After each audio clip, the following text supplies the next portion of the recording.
Hello everyone. Today I have a really special guest, my teacher and guru Manish Pole. Namaste. He's been teaching and practicing yoga for over 17 years now. Also, he lived in his guru for many years in India, and that's where he learned what yoga really is. So Manish, can you please tell us what does yoga mean to you? Essentially, just one's ability to be present in every moment. Now, this happens to all of us all the time, but it happens by chance. So it may happen once a day, it may happen once a week. Yoga is that science where you don't leave it to chance. The way you treat your food, practice, sleep, everything. So yogi doesn't leave it to chance, so that presence happens through practice. Yeah, in those days we live in this fast environment full of distractions and expectations, so it's super hard to focus. So can you please tell us how to achieve and maintain that inner peace? I think the way to look at it is that focus is really easy. Actually, it's easy. But because it seems so easy, we complicate our life. Okay. Right? Now you want to shoot a video, that's it, you just do it. But when you want to shoot a video and also do 2-3 other things, then you complicate it. So if you simplify it, then there is no need to, it's not difficult anymore. That's the whole art. So would you say we just distract ourselves all the time? Yes. That's why it's so hard. Correct. As a child, you had a toy you could play for 5-6 hours. Now you're getting bored quickly, those kind of things. As long as you have clarity in where you want to go in life, then every day, everything you do will be in that sequence. Okay, so focus on one thing at a time, essentially. Yeah. We've given too much importance to multitasking. That's led us to this problematic situation. So what's your daily practice? What's your routine?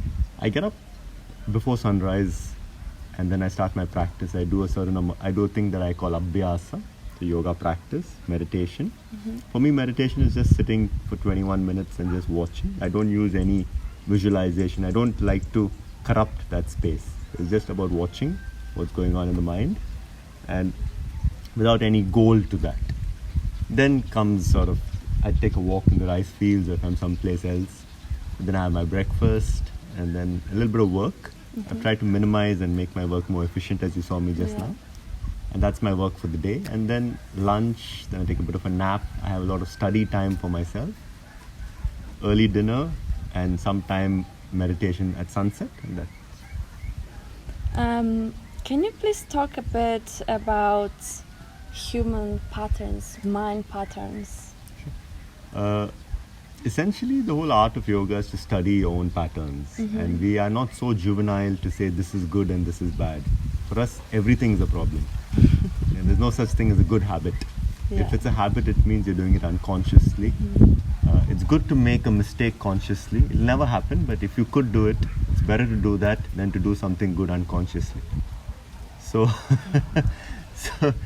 essentially, you're just watching the patterns. And if you know it's a pattern, it'll drop. Even if it was a good thing, that is still a pattern, right? And you want to be out of all patterns. But how? The only way is to, at some point, the more and more you start to watch the way your mind works, there's a distance, and slowly you'll find that there are gaps. What we think of the mind as substantial is not actually substantial. Yes, so we are just looking at clouds, so we only think of a cloudy night. But as soon as we start to see that there is sky and a cloud, and before the next cloud comes, there's sky and there's sky. So actually the fundamental is sky, not cloud. Once those gaps get longer and longer and longer, then you don't have to correct your mind because essentially it's not very substantial. The silence is substantial. Then when you're going through tremendous frustration, if you can just watch, suddenly you find that it's gone. Right? What comes in that place is the solution.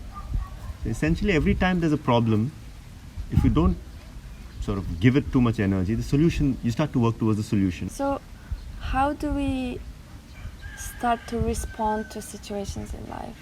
So because usually we just so We react. So lost in everything that we just, Correct. get really impulsive. Exactly. So impulsive is one word. I think the more interesting word is compulsive. Yeah, so our reactions are very compulsive. Suddenly somebody talks to me about anything and I am immediately...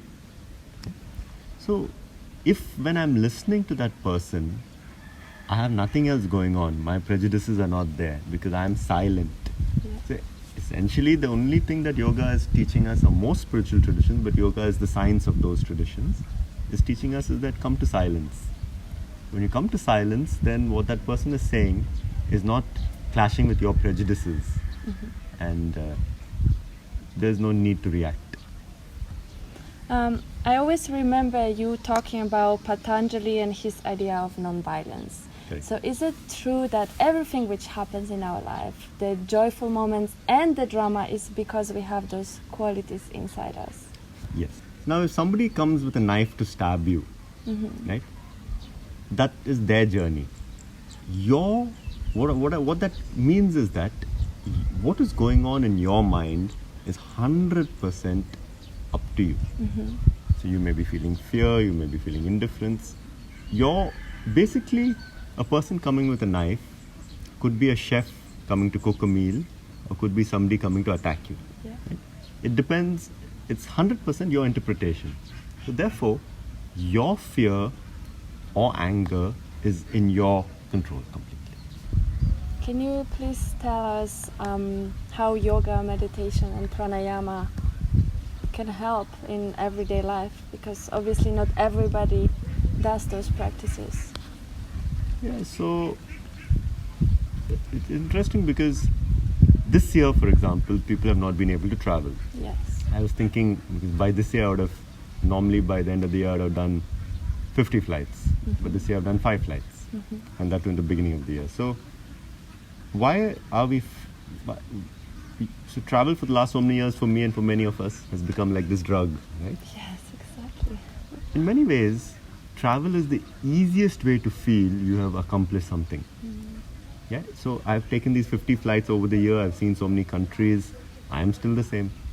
I've got the same frustrations. I've learned some new language. I've learned some new ways of cooking. But essentially my patterns are the same. But I feel that I have learned about life. Once that's been taken away, what we begin to understand is that the only real change happens in stillness. Stillness is tough. It's easier to, if you have to just sit the whole day, rather if you go to 2-3 places and come, you feel, I've accomplished something, but really not much has been accomplished because you are the same person. Yeah. So that way, anybody, once they understand that stillness is the real teacher, then they will become still, then they will have to still their breath, then they will have to still their mind. So it's either stillness of body, breath and mind is yoga, pranayama, meditation. It's really interesting what you're saying because yes, this year taught us how to stay in one place, and that's really difficult for me because, as you said, I'm so used to traveling, and I think that was one of the distractions I had, and one of these drags like gets me excited. And now when I have to stay in one place, I'm like, sometimes I caught myself being a bit unhappy because Absolutely. But it's still the qualities inside, right? Absolutely. And once you're still, then you can travel. Okay. It's fine. Or you cannot travel. But you're not... That's not the drug that feeds you. Yeah. Okay. What about these days? Like even we cannot sit still. That asanas, those are the ones people want to do. Like yoga is just the physical for people.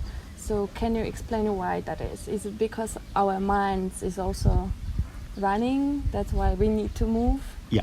So vinyasa is the most popular form of yoga in the world. And it's only about 100 years old from Krishnamacharya's time. Simply because modern mind is moving. So this is why so many people run. Yeah. If you ask a runner, they'll tell you that after a few kilometers, they become silent. It's for that. It's not for the running. Similarly with vinyasa, you move. At some point, you can become still. If you can be still from the first minute, which is almost impossible, but if you can be, then you can just sit. That would be it from my questions. Do you have anything to add or to recommend to the audience? The one thing that I've understood with yoga is that basically keep it simple. Keep life simple. I always say that you should know what you want to do around 30, but that's still not important actually. You should know what you don't want to do around 40. Then you're fine. Okay. Thank you so much Thank for you, Kim. taking the time. Thank you. I really appreciate it, and I believe my viewers will also appreciate all your knowledge and wisdom. Thank you so much for watching, guys, and if you want more videos like this, please subscribe to my channel and like this video. Thank you. Thank you so much.